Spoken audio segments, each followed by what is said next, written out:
I guess it took me back to being a child of Bjorky Peterson's Queensland, which was, of course, the topic of the hidden Queensland edition, I think 13 years ago, which still is so salient. And I guess I was reminded that it felt like a regime that was pretty, corrupt as it turned out, but, cut corners, wasn't that interested in the long-term policy agenda, was pretty authoritarian in its impulses. It seemed it could never change, but actually it did change, and it changed forever through the actions of citizens, the actions of lots and lots of different people. It took a long time, but people said this is not okay, and they started acting together, and you can make that stick, because as we've seen, when you've got a strong integrity framework, when the public is attentive to overweening executive power or a lack of accountability, they act, even maybe not consciously, but they act against abuses of power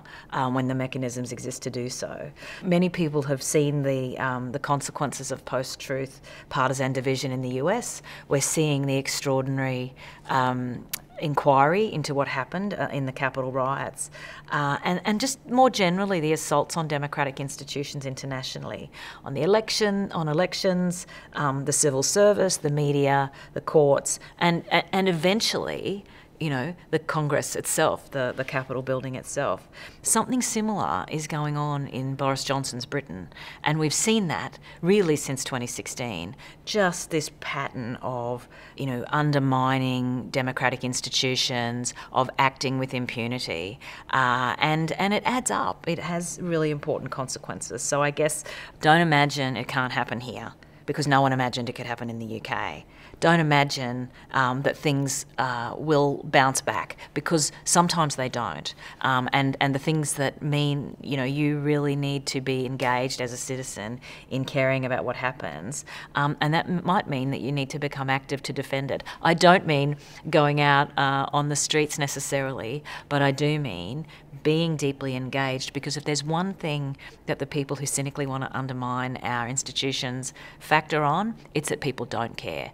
And so really I'm encouraging people to please care, because it's very important. If the rules which are premised on self-restraint are not followed, and self-restraint is not exercised, and instead people do whatever they want, and that becomes normalised, as it seems has become the case with Commonwealth grants, with holding back, $16 billion of decided but not announced initiatives in the MyEFO recently.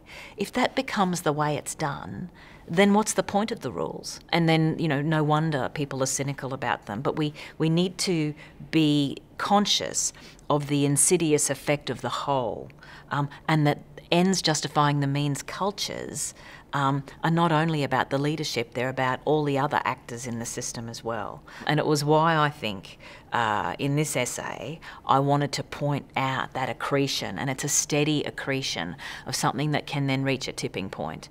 And it felt to me like a few tipping points had been reached in the last period of time, and I reflect on those in the essay, and sort of inviting people to kind of step back and go, what does that all add up to?